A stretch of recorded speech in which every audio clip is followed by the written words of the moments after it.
Good morning, everyone, and welcome back to another fun and exciting episode of Good Morning Soul.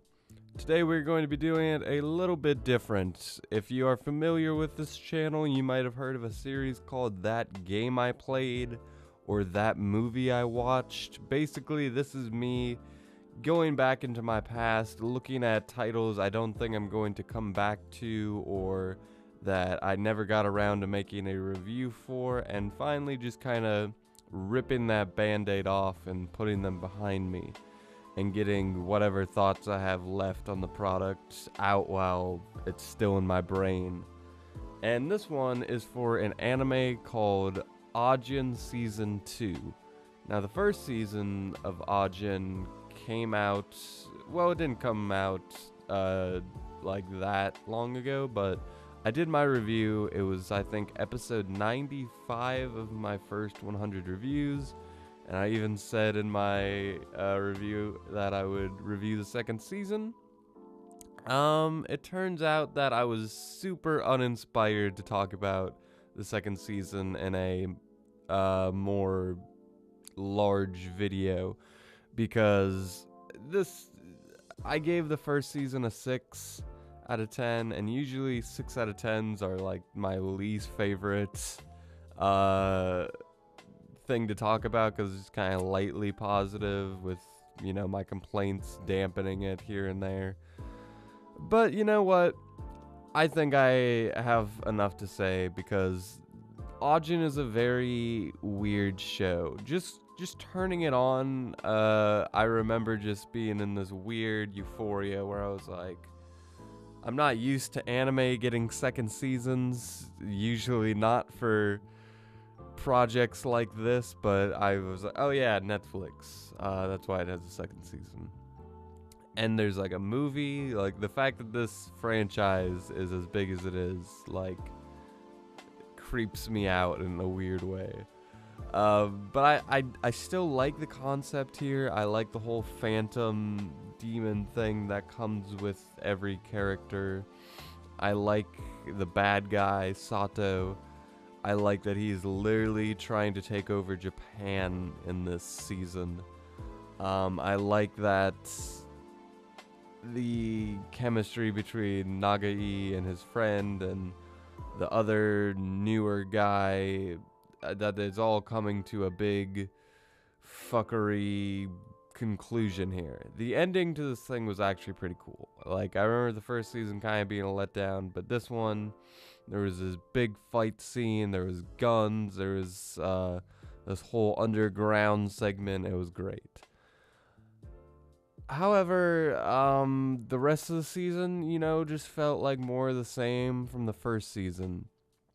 I still am not a fan of the style of animation. Recently seen the Godzilla film that this Polygon team put out, just kind of made me feel like I'm never going to get around to liking this. And I remember the first season when it was like, oh, that's when it was like, okay, this is interesting, this is new, just the idea of something new kind of carried it. But like, now that is completely worn off on me, the studio's style just bothers me now, unfortunately. And this thing came out, when did this come out? 2016 is what I'm reading on my anime list, so I feel like if it was gonna get a third season, it would have happened by now. God, now I'm looking at people's reviews. One person gave it a 2 out of 10, another person gave it a 9 out of 10. One person gave it a 5. Very divisive show here. That is interesting. In the season, we also get the one character, I'm forgetting his name, Tosaki. He is becoming more, he's working with Nagai and the good guys a little bit more.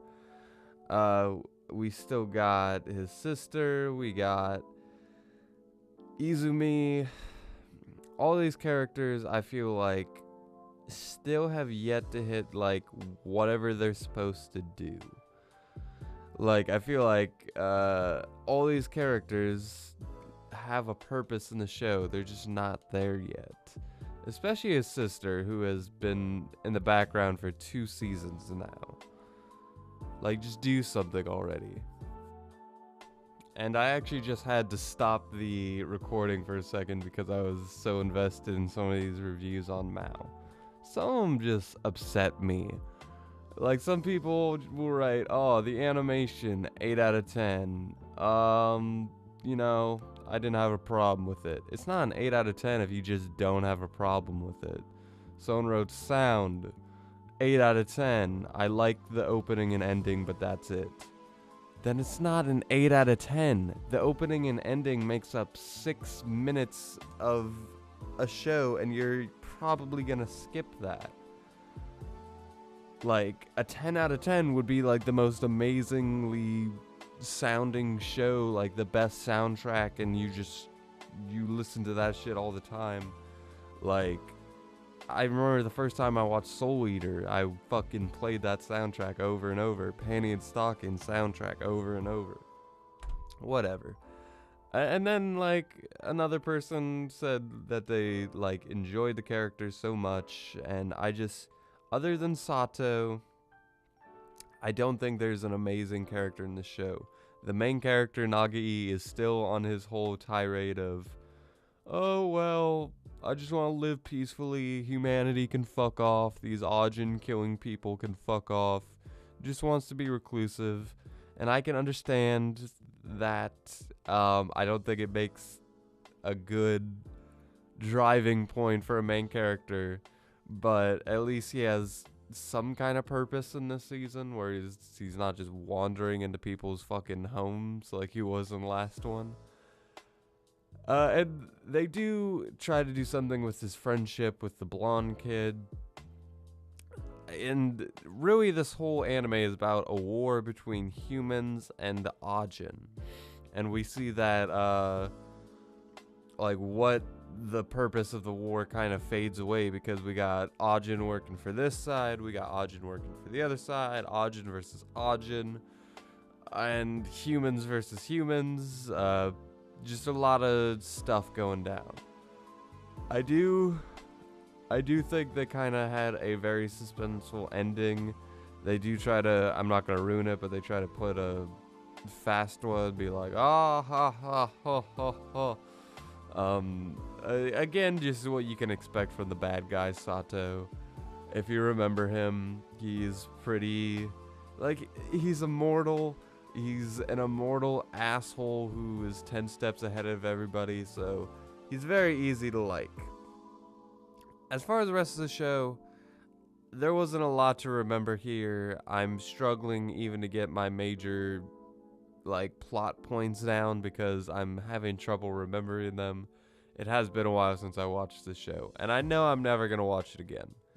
And I'm never going to have my review out for it, so this is the best I can do. I hope you guys got something out of it.